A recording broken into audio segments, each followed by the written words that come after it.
Happy Wednesday. It's Hump Day. My name is Frank Rock, House of Orange Sports Channel, your go-to YouTube channel for Tennessee baseball. Thanks for tuning in. Thanks for joining me today. I want to break down, kind of decided last night not to do a day three breakdown. I kind of wanted to see what happened overnight, what we found out in terms of guys who were drafted, who were not drafted. Do you get any undrafted signings, anything like that out of maybe your JUCO guys? Or, we had Xander Sechrist sign an undrafted deal with the Twins, which I think for the Twins, getting him undrafted is a steal. But Tennessee was impacted a little bit yesterday. Some of it came up exactly like I've told you during this whole time. Some have questioned me on Eric Radicek from Niagara. He's not listed in Baseball America, Perfect Game, or none of this. If you go through the drafts, there's plenty of guys who were not listed by these websites who got drafted. My expectation this entire time was Radicek would get drafted, and when he did, he would accept it because, I've had people as well ask me, and I've seen it on different websites, well, why wouldn't he come back next year? I mean, he has a good year. He could up his money. He could go higher in the draft. Here's the thing with it, man. He's 23 years old. He's done his due diligence on the process. If you have a paid subscription 24/7, Ben McKee did an interview with him on it. And he really analyzed these situations. He even went as far to use SEC comparisons from guys, similar situations to him, similar age, stuck around, and how it impacted them when they went to get drafted. He talked about it. He said, I'm an older guy. These teams I've spoken with have expressed that.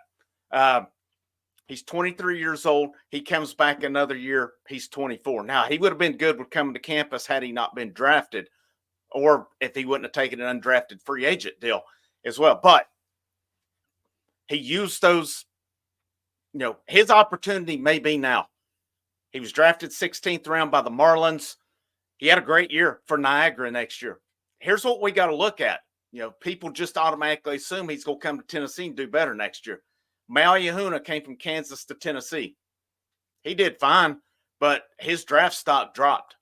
He came to big boy baseball. Look at Billy Amick this year. Now, Billy Amick was drafted 60th in the second round. I don't think he hurt his stock, but in terms of Billy Amick hit over 400 at Clemson. He hit around 310 or so at Tennessee. Now, he hit more home runs. He played the field for Tennessee. He showed more versatility. He only helped himself. But, you look at it in terms of batting average, though, he dropped by about 100 points going from the ACC to the SEC. And, a guy coming from Niagara to Tennessee, that's a big step. Could he have come in and improved his numbers? Absolutely. Absolutely. Could he have come in, though, and had a season where he dropped? Sure, he could have. You got to strike while the iron is hot sometimes. With Eric Radicek, I stated it the whole time. Some tried to tell me, oh, he's not ranked. He'll be on campus. He's not coming to campus. I tried to tell you this the entire time, that I think the last time I put it was about 2080, him getting to campus, and that was being generous on it. 16th round pick by the Marlins. He will sign with the Marlins. He will not make it to campus. Another one, Tennessee come out has got to be happy with how this weekend come out. The other two signees were Lucas Ramirez, Manny Ramirez's son. He was drafted 17th round by the Angels.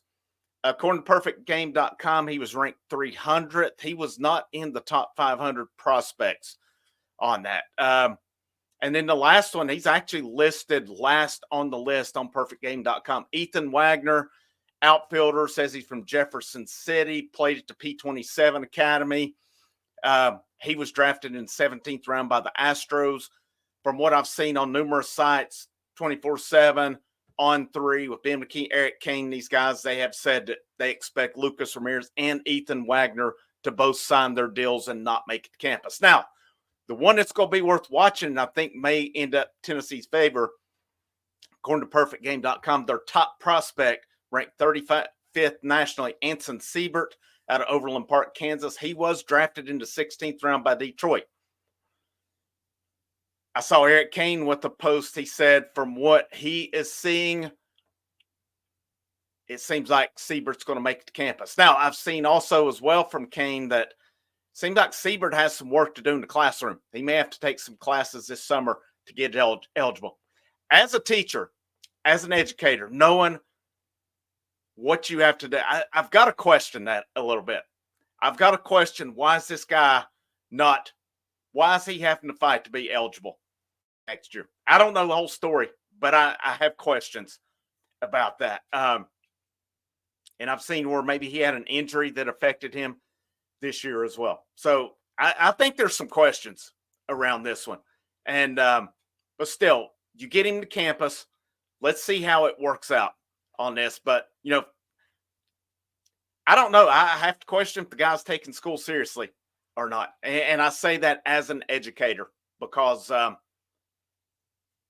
don't know. The guys I've coached around, if they don't take it seriously, they normally don't pan out. So let's hope he does. And I'm not trying to throw anything shady. I don't know what's happened or anything with it. Just the educator and me, I have questions on that. But I hope it's just something that, you know, it's really nothing. He just needs to get some more credits and he's good to go on it. That's my hope. But I do question it a little bit, as I've said here. Like I said, Siebert. So you had basically 4 guys drafted yesterday that could impact Tennessee. Now you go back, of course, through the first 10 rounds. 8 current players drafted: Christian Moore, Blake Burke, Billy Amick, Dylan Dreiling, Kavaris Tears, AJ Causey, Aaron Combs, and Drew Beam. How do I forget Drew Beam? All those guys were drafted within the first 8 rounds. Ty Southasine, drafted 4th round. Trey Snyder, both those guys signings, drafted 5th round. Cubs, Mets, respectively, right there. Those 10 guys who were drafted rounds 1 through 10, they will not be back on campus. They will either not report, nor will they be back to campus. Those guys are gone. Radicek will sign with the Marlins. From what I've read, Lucas Ramirez, Ethan Wagner will sign with the Angels and Astros, respectively. Anson Siebert, if he's ranked that high, if he's as good as the ranking says, this is one situation where you go 16th round. It's going to be a low slot value. Now, would Detroit overpay to get him? Yes, but they're not going to pay high round money for him either. Probably, 100, 150,000, maybe a couple 100,000. Versus you go in the upper rounds, you're up in the millions on that, or close to $1 million. For Siebert, if everything works out with him, he's as good as his ranking says. I think he's selling himself short going into the 16th round on it. For Radicek, it's a different story. This guy comes back next year. He'll be 24 years old. I honestly don't think he has anything to gain. A 24-year-old, he would have to come back and have a Charlie Condon type year to probably, or Christian Moore type year to get that consideration. I don't think that's realistic. I just don't. And I'm not doubting the guy. I'm not saying he's not good or anything like that. But, your Condons, your Christian Moores, your Jack Cagliones, these type guys, they're the exception. They're not the norm. Radicek, a guy his age, where he's at, he's getting that feedback, all right, from actual teams. He's not a random fan assuming, well, I can come back next year and improve my stock. He's realistic. I appreciate that. I wish all these guys luck next year. To me, though, Tennessee has got to be ecstatic with how this panned out. Here's what you're getting. Here's what they've avoided. All right, let's say Siebert does make it to campus. Like I'm reading it, it's a possibility of it. You're getting the number 35 overall player in Siebert. These are according to perfectgame.com. You're getting the number 36 player in Levi Clark, catcher, Marietta, Georgia. South of Seams, 30. He's going to sign with the Cubs. Tegan Coons, 45th overall, Gettysburg, Pennsylvania, right-handed pitcher. It was believed he would be a significant draft risk. He is coming to Tennessee. Arnold Abernathy. I've seen 2 different stories on this. I've seen he is the cousin of Micah Abernathy, who used to play safety for Tennessee, and I've seen he's the younger brother of Micah Abernathy. So I don't know which it is. Jay Abernathy, I think, is what Arnold Abernathy goes by. But He's kin to Micah Abernathy. Let's put it that way. So I don't know if it's cousin or if it's brother. I've seen both of them on it. He's supposed to be a Blazer. He's left-handed. Supposed to be a heck of a player, ranked 61st nationally. He's making it to campus. Trey Snyder was ranked 69th. He is going to sign with the Mets. Braden Krenzel, right-handed pitcher, Dublin, Ohio, 81st nationally, coming to campus. Draft risk before. Manuel Marin, shortstop, Hialeah, Florida, 6'1", 170, 88th nationally. I had seen before it, significant draft risk, coming to campus. Jackson Walker, outfielder, Lenore City, plays at Loudon High School, hits left-handed, throws left-handed, 5'11", 180. Scouting report talks about how his power increased, 94th nationally, second ranked in the state of Tennessee, coming to campus. Chris Newstrom, 118 overall, shortstop, Phoenix, Arizona. Again, I'm naming off a lot of shortstops. These are your best athletes. They can move. Coming to campus, was not drafted. Tate Strickland, right-handed pitcher, Powder Springs, Georgia, 161 nationally, coming to campus. Ryler Smart, 183, Pearland, Texas, left-handed pitcher, 6'4", 220, coming to campus. Aiden Hayes, right-handed pitcher, Morris, Illinois. He tweeted about it, coming to campus, 234 nationally. Going from there, Brandon Siegler, 311 out of Farragut, coming to campus. Brooks Wright, catcher out of Bearden, 341, coming to campus. Andrew Dumont, D-U-M-O-N-T, Wildwood, Missouri, 350, right-handed pitcher, coming to campus. Nick Abraham, right-handed pitcher, Elk Grove, California, 409. He'll be on campus. All these guys I'm reading will be on campus. I don't need to keep saying it will be on campus.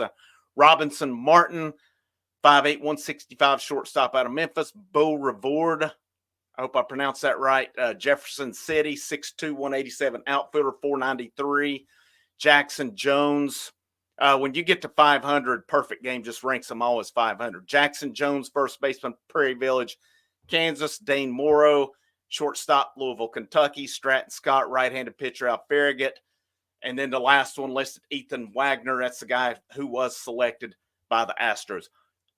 I'm going to do a video probably, I don't know if I'll probably release it tomorrow because I really want to hit the different sports throughout today, kind of one per day on those. I want to release a video tomorrow. I want to compare this draft, this signing class with the previous years and just really put into perspective how good of a signing class that Tony Vitello in this program has. I'm also going to put together some lineup projections that I have for next year and some things. I've got a philosophy or two on next year that may, some people may disagree with, but I think could be possibilities. If you're Tony Vitello and this staff, you have got to be ecstatic with how this weekend went. It's never going to be perfect, especially if you're signing a high-ranked class. You're never going to get all those guys in. But the fact that you're only losing 4 guys, 2 of them top 100, yeah, it'd have been great to get them. The other 2 were 300 below. And that doesn't mean that they're not good players. Don't get me wrong on that. All right, I'm not saying that at all. But they're not guys that I would have had pegged as instant impact. Guys, maybe a little more time on it. Lucas Ramirez and Ethan Wagner, I mean, obviously the pros are thinking enough to take them in the 16th and 17th round. These guys are going to be good ball players. How do they pan out in the majors is one thing. The fact that, where they're ranked in the signing class, they're taking the money. I mean, I'll be honest with you guys. If I would have had that opportunity, which I didn't, was nowhere even close to it. The funny thing, me being an educator now and what I thought of school back in the day, is totally opposite ends of the spectrum. But me and what I thought of school back then, if I'd have gotten drafted, I'd have been gone. There's no doubt about it. College, you can go back to college later. You may not always have that opportunity to go to the majors. So hats off to these guys. Congratulations to all of them. But if you're Tennessee, based on, and what I thought was significant as well, you have 6 junior college pitchers. Every one of those guys, they're going to make it to campus. This team's going to be loaded. This team is going to be absolutely loaded next year. I'm not saying they'll be better than this year's team. I'm not saying it at all. I do think the pitching will be better. The lineup, it's not realistic to expect the lineup to be better. But make no mistake about it, this team is going to be stacked next year. They're going to have a shot to repeat. I know it's very difficult. Tony Vitello and his staff, they're reloading. They are building a dynasty. Frank Rock, House of Orange Sports Channel. Make sure if you like the content, hit the thumbs up. Big thing for me, share this thing out, man. I see it on a lot of websites. They're asking these dudes who cover, hey, can you do something on the draft stuff? And these guys are not. They'll talk a little bit about it. Man, if I could just get them here to check this content, I think they would be happy with it. Trying to do it, in depth, due diligence. And that's not me. I'm not here to slam anybody or anything. That's not what I'm doing. I'm just saying, if I can get them here, get them to this one for Tennessee baseball, I think they'll appreciate the content and what we're doing on it. If you haven't already, make sure you hit that subscribe button. We'll cover baseball thoroughly. Trying to find Lady Vols content that I can keep coming up. Maybe I can just dig some out here, dig out some ideas. Basketball, same here. Football's the biggest thing I've got to work on to build here. My content I feel is good, but it's just not. There's other places who've done it longer, and they do a good job. I just make no mistake about it. I'm not saying mine's better, but I do provide good football content here. I just got to get it out there that people will hopefully come here and like that content as well. But share it out, subscribe. And the last thing, if you like the content, you appreciate that. You want to help support the channel. You want to help bring better coverage to you. There's that super thanks button down the bottom right corner. I hope you have a great rest of your Wednesday. And last but most certainly not least, go Vols.